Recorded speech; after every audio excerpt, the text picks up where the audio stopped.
électromagnétique de la résonance de Schumann. Ça a fluctué dernièrement, c'est extraordinaire. En fait, depuis notre dernière rencontre, le 24 juin, ma fête, eh bien, ça n'a pas arrêté. Hein? Je vous disais que c'était tranquille depuis un bout de temps. Là, je vais aller voir la photo pour regarder en même temps que vous. À partir du 16 juin jusqu'au 23, c'était tranquille. Regardez, il n'y a pas de bourrasque blanche, là, presque pas. On voit quand même que les hertz qui sont habitués d'être là, c'est des grandes lignes horizontales, hein? Et ça a recommencé le 24. 24, probablement pendant que je vous parlais. Il y a eu une grosse bourrasque blanche, une première de plusieurs. Et puis, là, on est le 30. Et ça bourrasque encore. Alors, c'est énorme, en fait. Regardez là, le 24, on était à 44 Hertz. Le 25, tranquille. 26, 66 Hertz. Mais il y a eu 7 mesures. Ça n'arrêtait pas de bouger. Des pics, des up and down, des montagnes russes. Donc, 7 mesures dans cette journée-là, le 26. Le 28, c'est-à-dire le 27, 50. Ensuite, 29. Au moins 3, 4, 5 mesures. Je pensais que ça arrêterait à 82, mais non. 91 Hertz. Wow! Et aujourd'hui, 47. Donc, on a des belles résonances. Là, à 91, je vous avoue que j'ai eu mal aux oreilles. Ouais, c'est quand c'est haut, comme ça, j'entends un petit silement là, pour m'indiquer que ce qui se passe. Mais le 30, pas le 30, hier, le 29, mon Dieu, c'était les mots d'oreille, là. Petits mots d'oreille, tu sais, c'est pour indiquer qu'il se passe quelque chose d'inhabituel. Mais je pense que dans ces moments-là, on pourrait comme juste aller à l'intérieur puis autoriser qu'il se passe les meilleures choses en nous parce qu'on est en train de se modifier, hein, de muter en plus bel être de lumière probablement.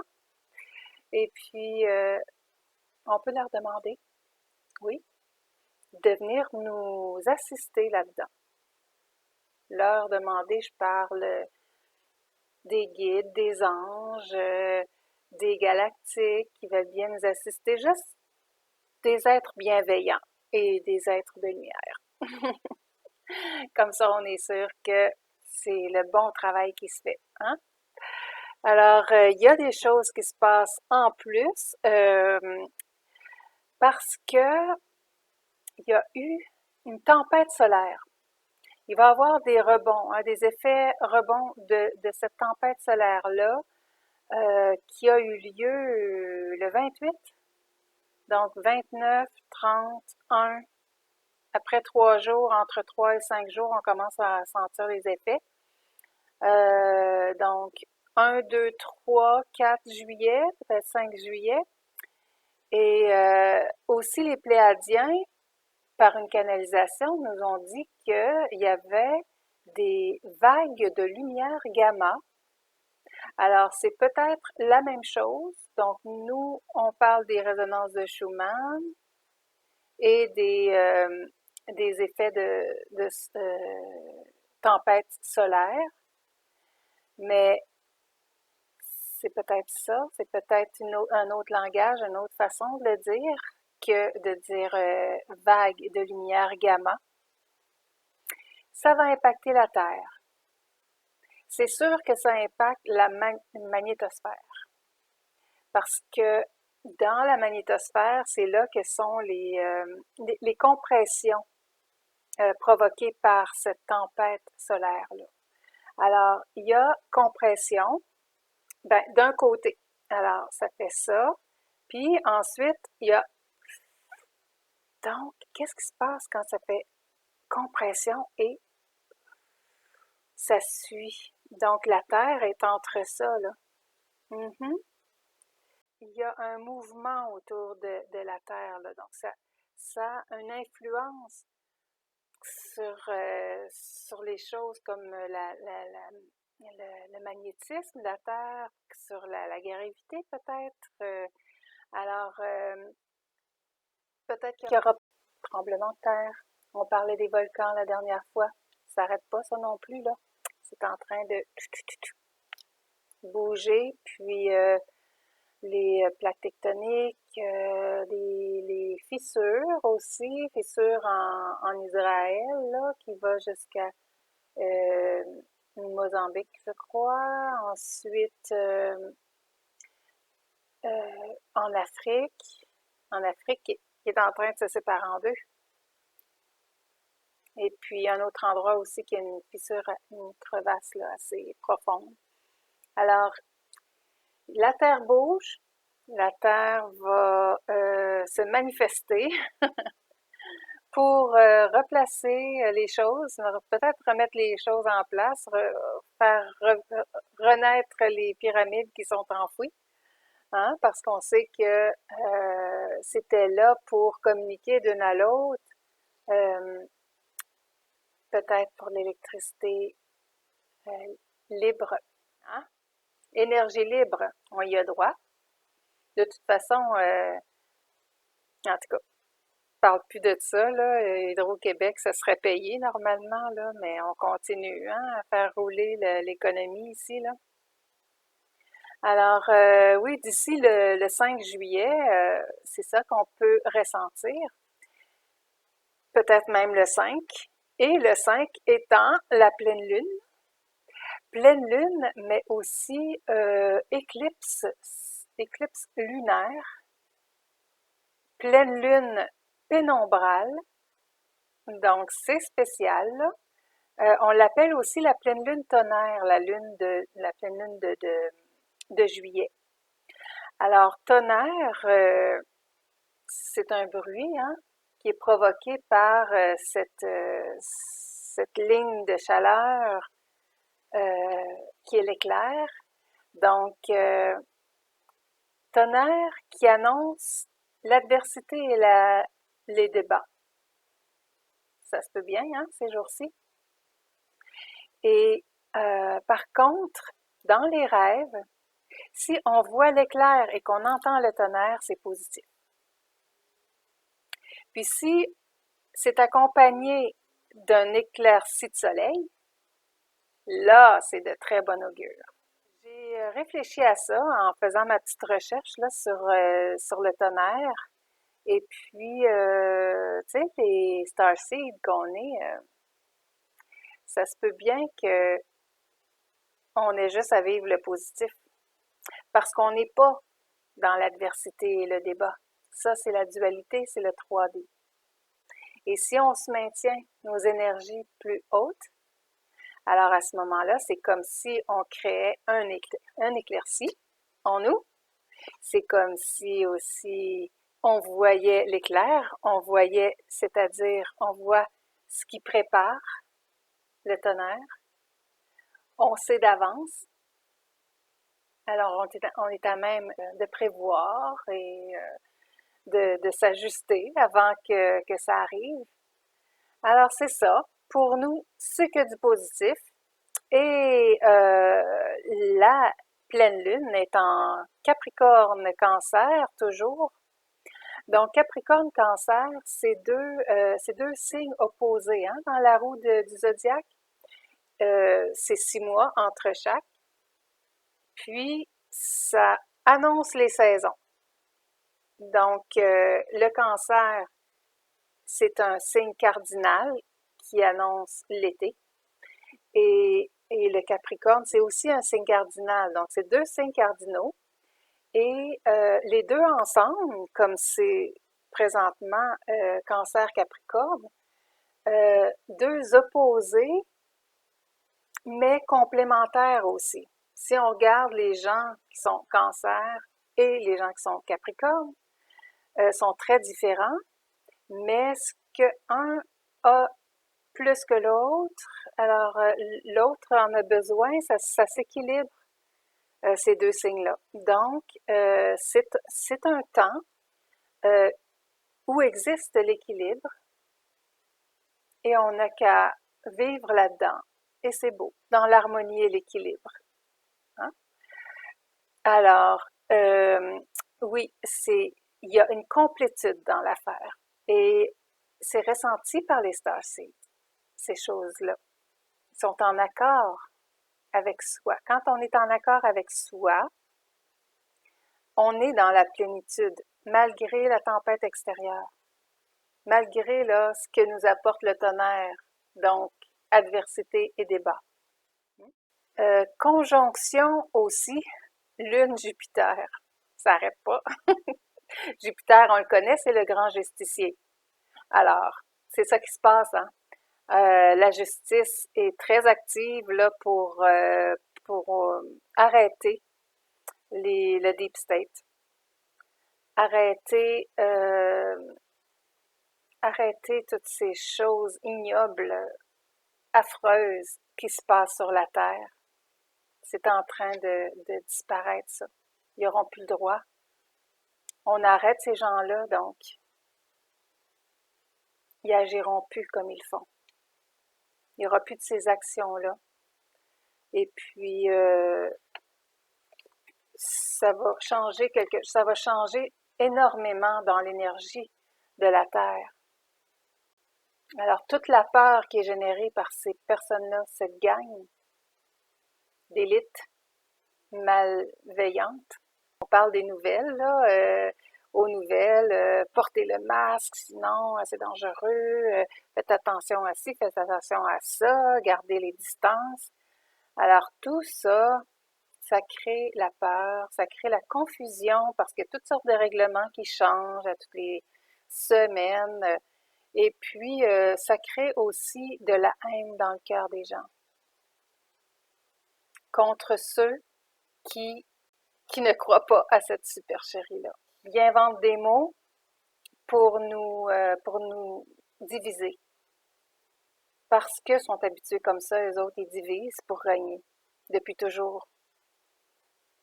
Mais quand la vérité va sortir, alors on va tous se réunir et on va être un. Les êtres humains, une seule communauté, une seule race, la race humaine, dans l'amour, dans la coopération, dans la collectivité parfaite. C'est ça le nouveau monde. Ah, aujourd'hui j'ai un super sujet, vous l'avez vu dans le titre, hein? Et oui, je parle du beau roi Joseph Gregory Hallett, John III, le roi John III, et je me base sur un documentaire qui a eu lieu, donc il a fallu que je traduise tout ça. Je vous en donne la moitié ici, puis une autre moitié sera dans le prochain épisode. Le titre étant The Hidden King, ce qui veut dire le roi caché. Présentement, il est caché. Puis en français, il n'y en a pas beaucoup qui en parlent. Alors, je me sens privilégiée de connaître ces informations-là puis de pouvoir vous les transmettre. Vraiment. Qu'on l'entend dire au début, c'est le niveau inférieur n'a pas l'autorisation d'accéder au trône. Alors, le Deep State, il n'y a pas le droit d'accéder au trône. Quand il y a illégitimité, puis c'est plus que la famille, là. Il y a du monde assez ratoureux qui sont allés dans cette histoire-là. Aussi, on dit, c'est pas le roi qui le dit, mais le plus gros secret dans l'Église catholique est qu'il y a deux Jésus. Ah oui, c'est lui qui avait dit ça. L'esprit curieux ne peut pas être mis en cage, seulement provoqué ou encouragé. On peut se questionner sur l'intégrité journalistique de ne pas nous présenter ça selon la vérité non biaisée. Ces nouvelles sont de la plus haute importance. Pourtant, c'est David J. Mahoney qui interroge, donc qui interviewe Joseph Gregory Hallett. Et moi, je l'ai vu, ça fait un mois à peu près, je l'avais vu en Europe. Il était interviewé par, le roi était interviewé par 2 autres hommes. Il y en a un qui s'appelle Jack. En mars 2020, le coronavirus a connu son plein effet aux Nations Unies et 63 millions de personnes étaient forcées au confinement.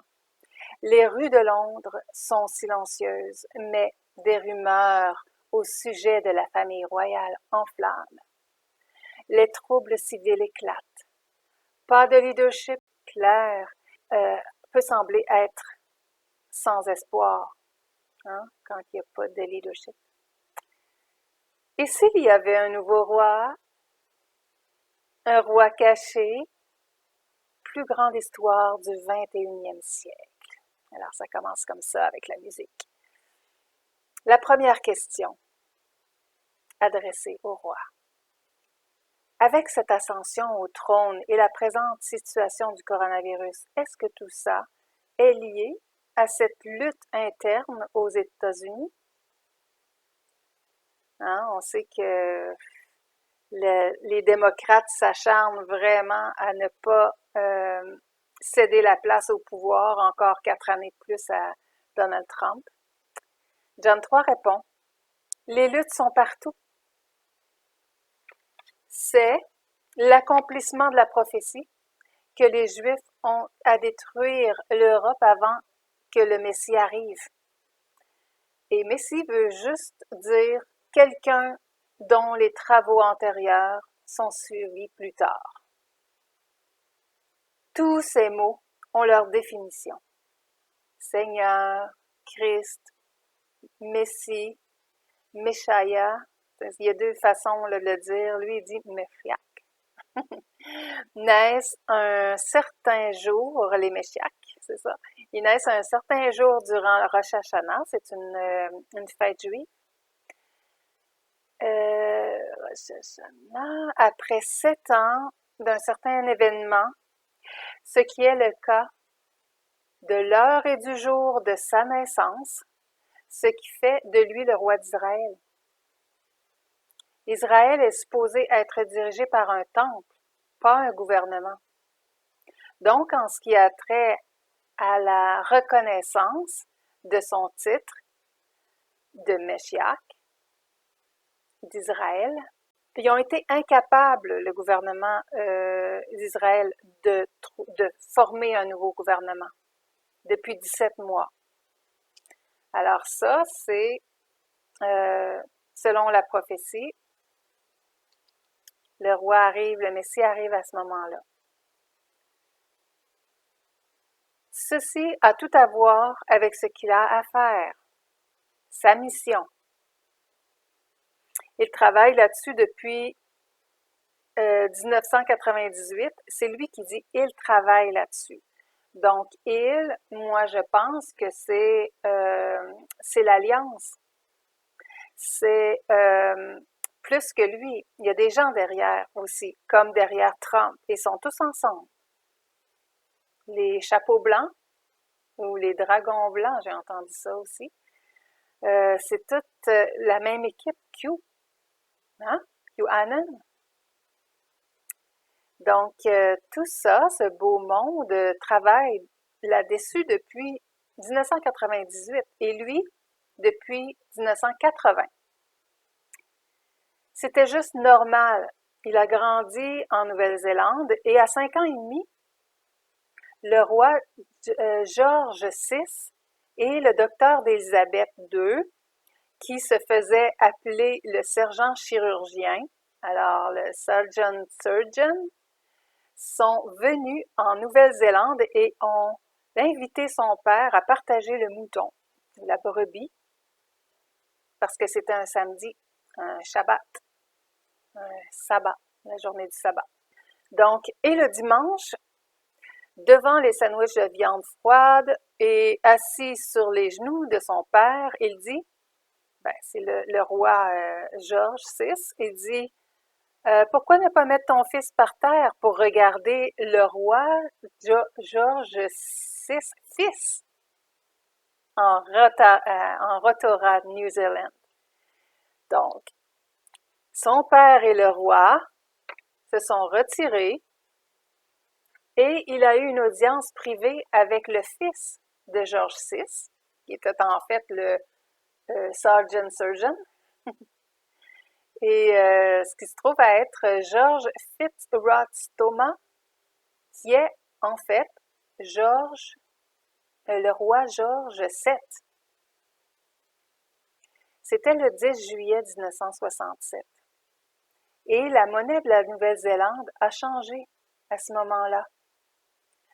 De la livre sterling au dollar et cent de la Nouvelle-Zélande. Mais ils ont retenu la vieille pièce appelée couronne et l'ont gardée en Nouvelle-Zélande depuis 1971. Donc, c'était une façon symbolique de dire la couronne est retenue en Nouvelle-Zélande.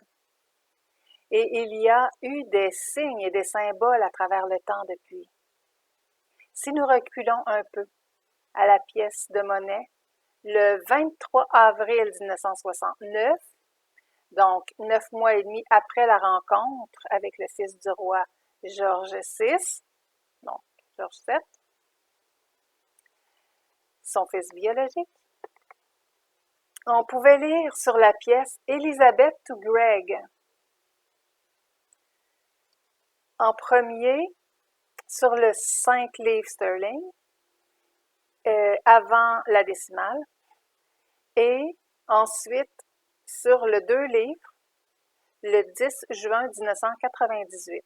Et ceci était 11 011 jours entre les deux, ce qui signifie la lettre M concernant M-O-M.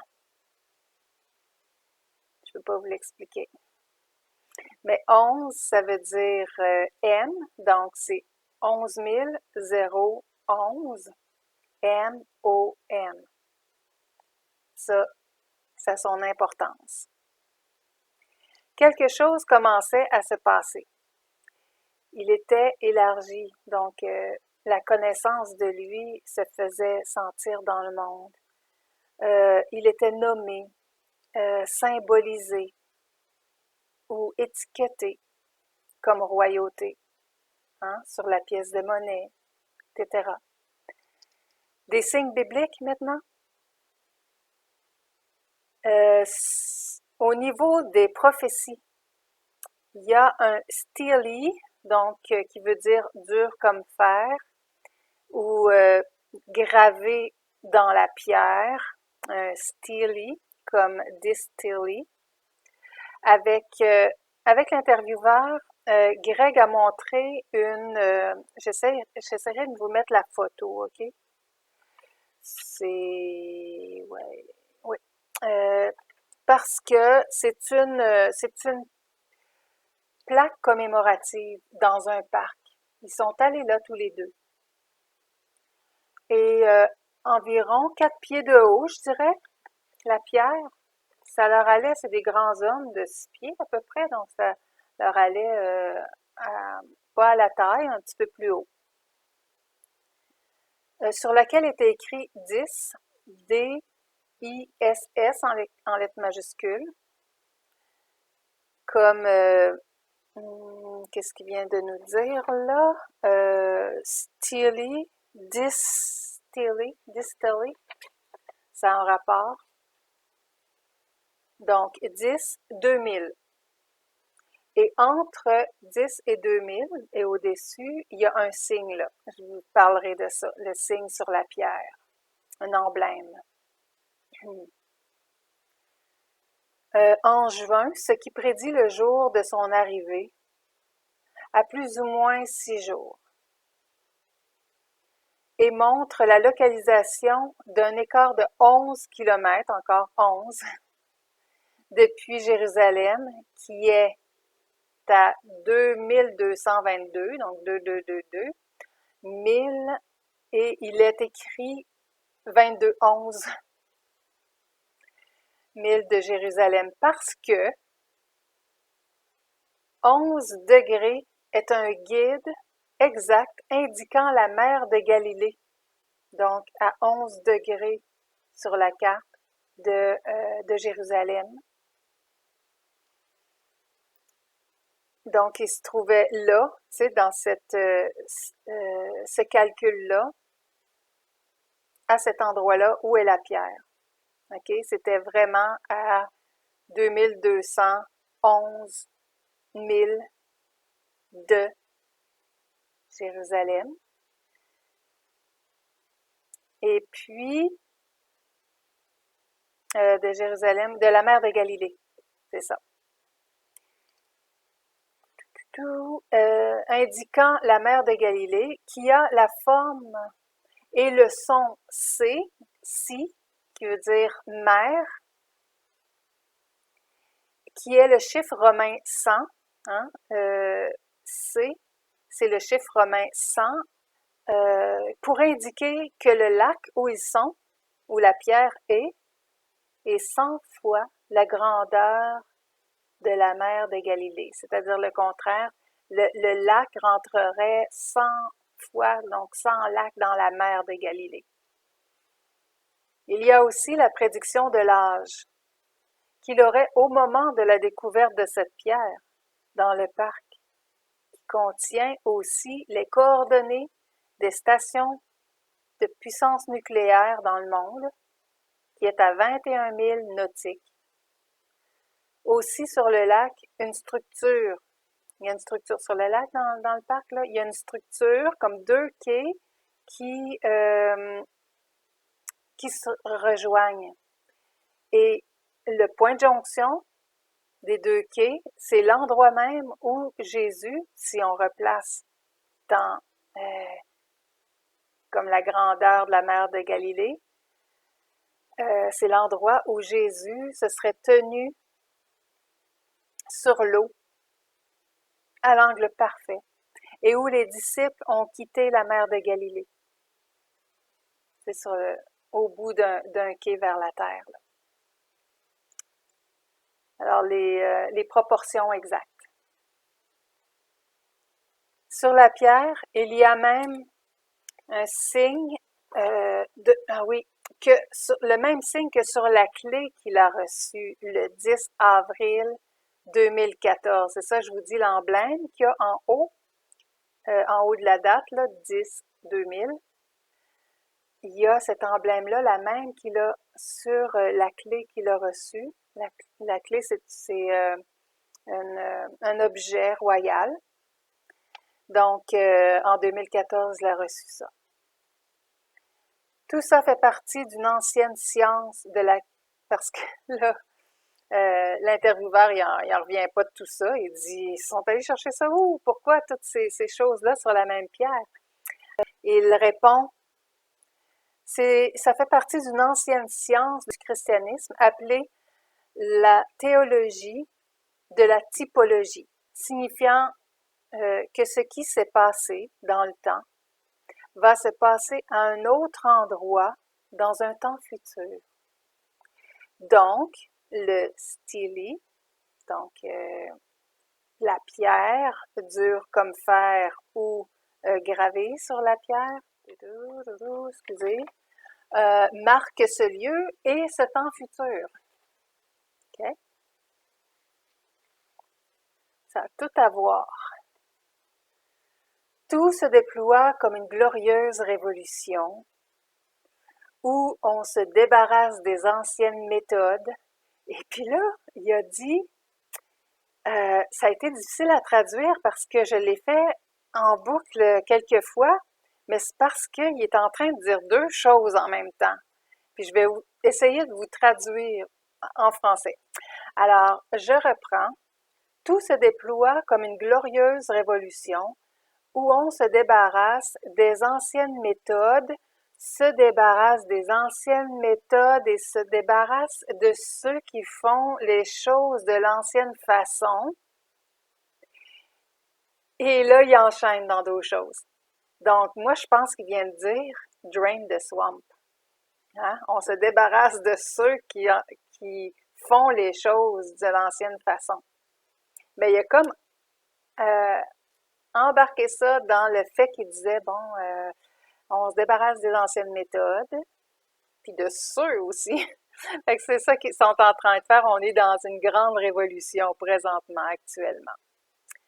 Et il enchaîne, et nous faisons les choses d'une nouvelle façon, laquelle est multidimensionnelle.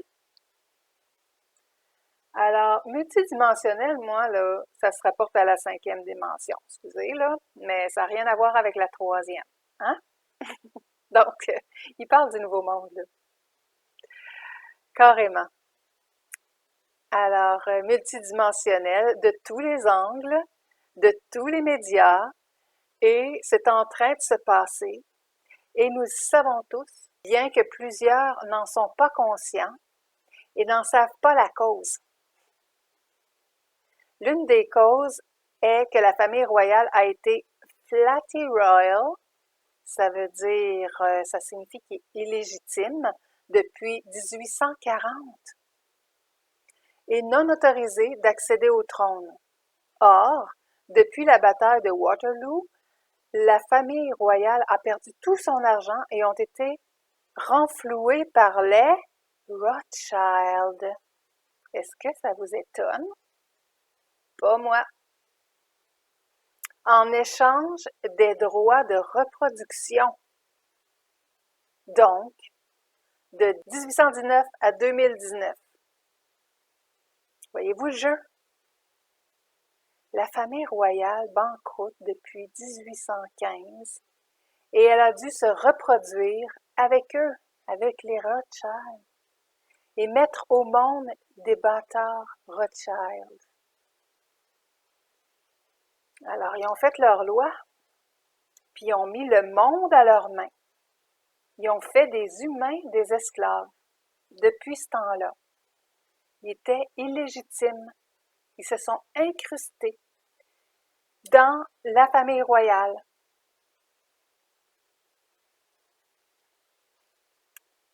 La famille royale qui savait pas, possiblement pas, que ces gens-là allaient mettre le monde dans l'état où il est maintenant. Dans ces documents légaux, John 3, un instant. Non, je pense que je vais arrêter là parce que c'est parfait pour une première partie.